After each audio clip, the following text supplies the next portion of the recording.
एक बादशाह किसी शिकार पे गया तो वहां रास्ता भटक गया।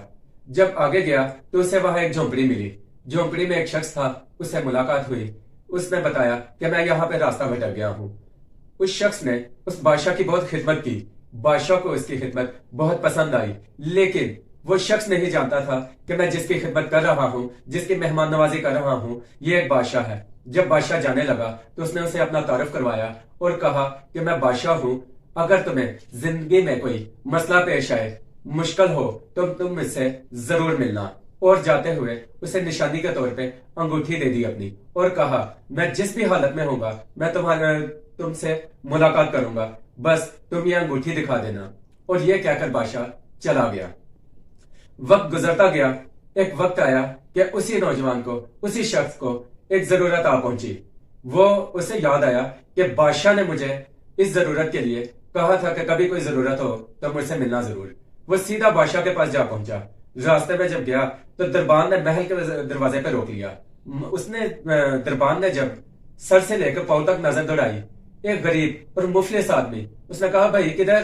तुम बादशाह के लगते क्या हो? औकात क्या है कि तुम्हें बादशाह से मिलाया जाए? उसने कहा, बादशाह ने मुझे बुलाया था। और जब उसे निशानी दिखाई तो उस दरबान की आंखें फटी की फटी रह गई। उसकी वजह यह थी कि बादशाह ने कहा था कि मैं जिस भी हालत में हूं, अगर कोई ये शख्स मुझे अंगूठी दिखाए तो उस शख्स को मेरे पास ले आना। अब जब दरबान को पता चल गया कि ये तो बादशाह सलामत की अंगूठी है और वो भी मोहर वाली, तो उसी वक्त उसने उस शख्स को बादशाह सलामत के पास पहुंचा दिया। जब वो शख्स बादशाह सलामत के कमरे में पहुंचा तो देखता है कि बादशाह सलामत नमाज पढ़ रहे हैं। उसने जब देखा बादशाह सलामत नमाज पढ़ रहे हैं तो कुछ देर बाद देखा कि बादशाह सलामत दुआ मांग रहे हैं। उसने ये मंजर देखा तो उसी वक्त वापस हो लिया।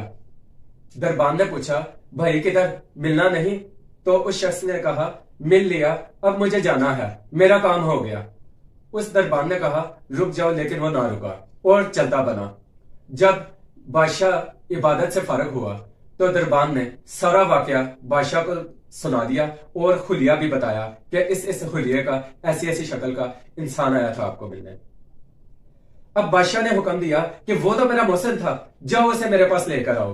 बादशाह का हुक्म था, सिपाही के और उस शख्स को निहायत इज्जत के साथ बादशाह सलामत के सामने पेश कर दिया।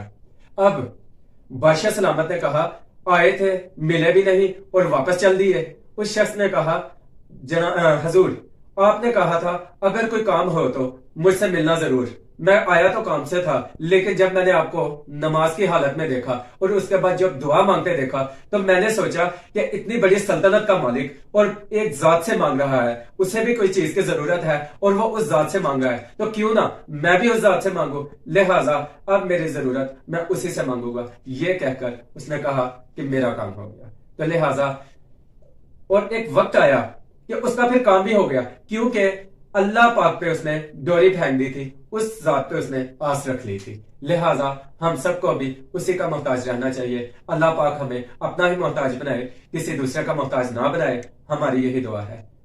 आमीन।